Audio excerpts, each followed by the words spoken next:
All right, let's dive in. Today we're going deep on something pretty mind-bending, the coherence theory of truth. Yeah, it's a different way of looking at truth than we usually do, for sure. It really is. We usually think about whether something's true, does it match up with reality? Right, like, is the sky blue? Well, I can look and see, so it's true. Exactly, but the coherence theory, this is about something else entirely, right?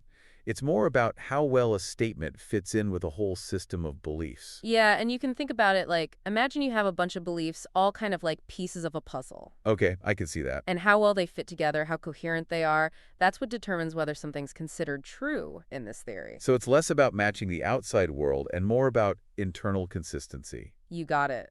That's fascinating. Though I gotta say, it does make me wonder a bit. What's up? Wouldn't that make truth kind of relative then? Like, what's true for me might not be true for you if our beliefs are different. It's a really good question, and it's something people debate a lot with this theory. Because, yeah, the coherence theory really stresses how much our beliefs shape what we see as true. Right. I mean, we all have our own experiences and biases. For sure, but it's not saying that anything goes. Like, any belief system is equally valid. So there are some boundaries. Definitely. It's more about how well supported a belief is by other things you hold to be true, how well it all hangs together logically. Okay, so it's not just about my own little world of beliefs, it's how those connect to a bigger system. Right, exactly. This is making me think of that analogy about a detective piecing together clues. Oh, I like that. Like each clue might not be conclusive on its own, but together they point towards the truth of the case. That's a great way to put it. And the coherence theory gets even more interesting when you start thinking about whose system of beliefs we're talking about. Oh yeah, that's a whole other layer. Is it based on what actual people believe, like you and me, with all our limitations?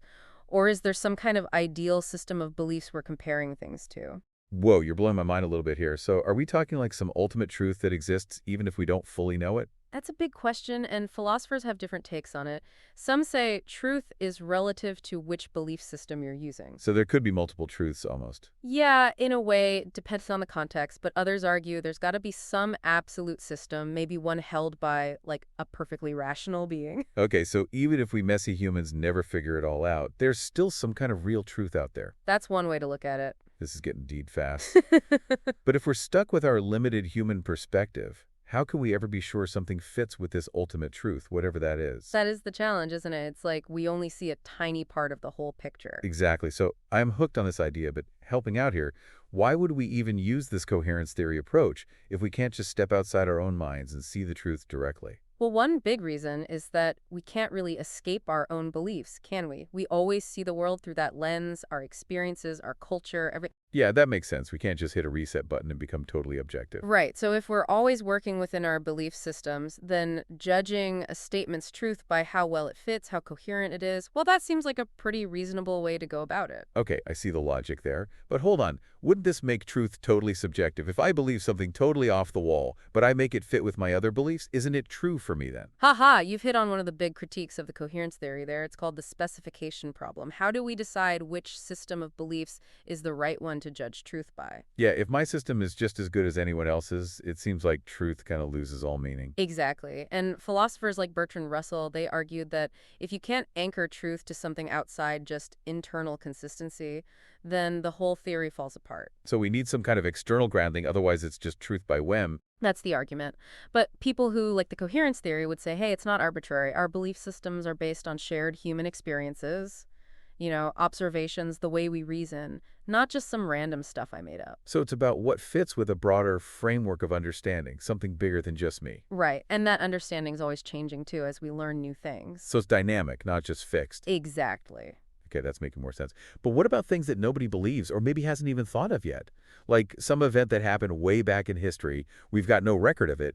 Is it not true just because it doesn't fit into anyone's current beliefs? That's a great point, and it leads to what some call the transcendence objection. How can this theory deal with truths that exist outside of anyone's awareness? Right, like if nobody knows whether it rained on a specific day 1,000 years ago, is it neither true nor false until we find some evidence? Well, coherence theorists would say even these potentially true things, they still get their truth from how they could fit into a system of beliefs, even if nobody has that system yet.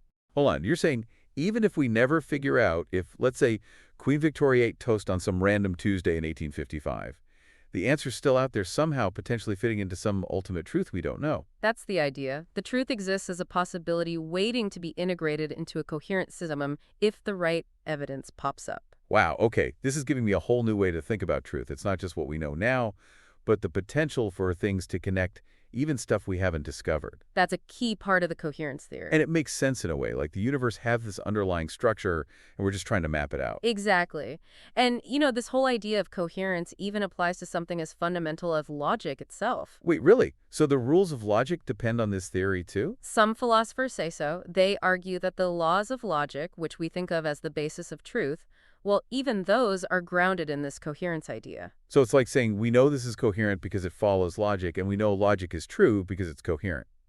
Sounds a bit circular. Haha, yeah, Bertrand Russell pointed that out too. He called it the logic objection. He said we can't talk about coherence without assuming logic already true. A real chicken and egg situation. But people who support the coherence theory would say logic isn't some separate thing out there. It arises from the very need for coherence in our beliefs. So it's like a tool we develop to make sure our beliefs fit together in a way that allows for reasoning and communication. You got it. Without logic, it'd be chaos. Wow, so much to unpack here. We've only just scratched the surface. It really makes you think, doesn't it? Like, what is truth anyway? Yeah, like we've been taking it for granted, but now the ground's kind of shaky. So if even logic comes from this need for coherence, does that mean truth needs us humans, like our minds, to exist at all?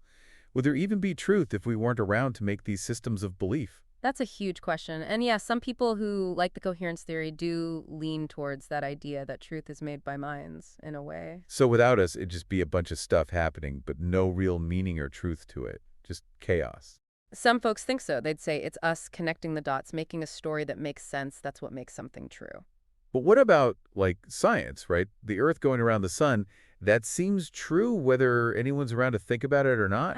But we got to be careful. It's got to separate what's actually true from what we know to be true. Oh, I see. So something can be true even if nobody's figured it out yet. Exactly. Like those coherence folks would say, even scientific truths, they get their truth from how they could fit into a bigger system of beliefs, even if we haven't found all the pieces yet. So even if there were no humans, Earth would still be going around the sun, and that'd be a true fact, just waiting for someone to come along and discover it. Pretty much. It's like saying the universe is built for coherence and we're just catching up.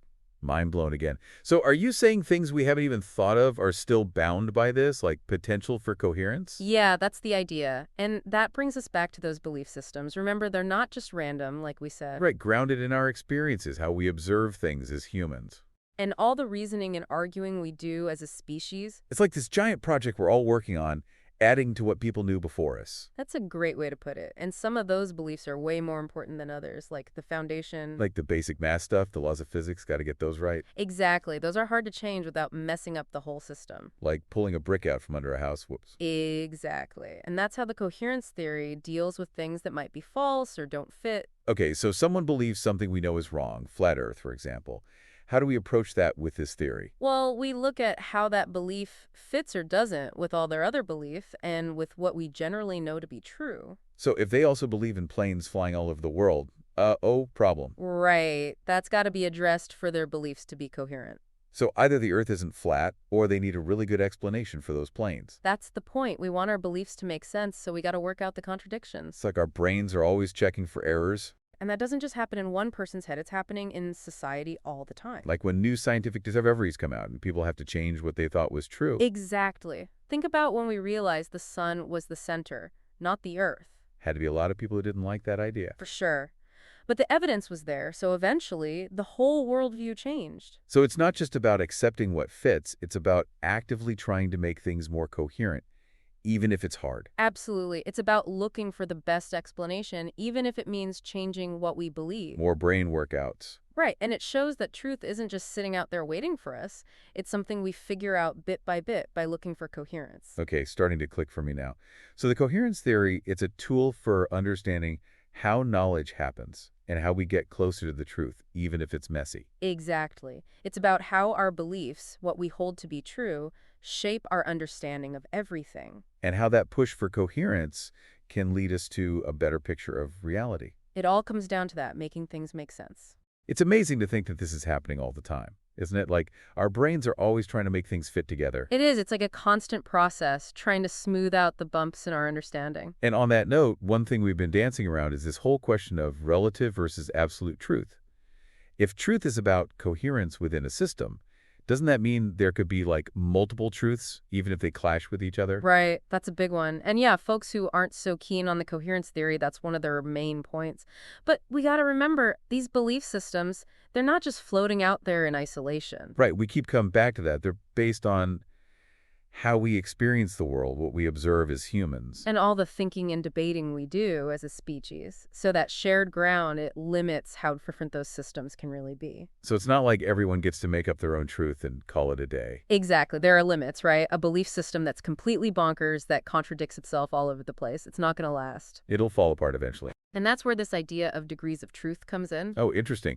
So it's not just true or false, there's a spectrum. That's what some folks argue, like a statement that fits perfectly with a bunch of other stuff we think is true, that has a high degree of truth, right? But something that causes problems doesn't fit the evidence. That's got a lower degree. Like a scale of how believable something is. That's a good way to put it. And that way, it's not so black and white. There's room for our understanding to change. Because what we thought was true might turn out to be, less true as we learn more. Exactly. Knowledge isn't fixed, right? It's always growing and changing. And the coherence theory, it acknowledges that, doesn't it? It does. It's all about that process, seeking more and more coherence. Which can actually push us to get things right, can it? Absolutely. We're always looking for those gaps, those places where things don't quite fit, and that makes us ask questions, find new evidence. Like our brains are saying, hey, something's not right here. Exactly. And that happens at a big picture level, too, not just for individuals. Like with those big scientific revolutions we talked about. Right. When a whole way of seeing the world changes because of new discoveries, that's the coherence drive in action. Shows how powerful it can be. It does. So the coherence theory, it's not just some abstract idea. It tells us about how we do science, how we debate, how we figure out what's true about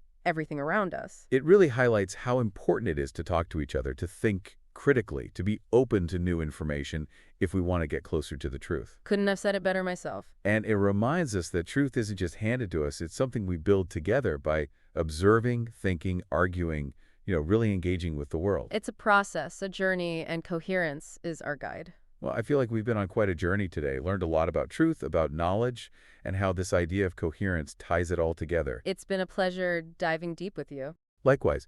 And for all our listeners out there, if this has sparked your curiosity, well, there's a whole universe of thought out there on this topic, from philosophy to like how our brains work. It's fascinating stuff. So keep those questions coming, keep learning, and keep seeking that coherence in everything you do. Thanks for joining us on this deep dive. Until next time, keep thinking, keep exploring, and most importantly, never stop searching for that ever-elusive truth.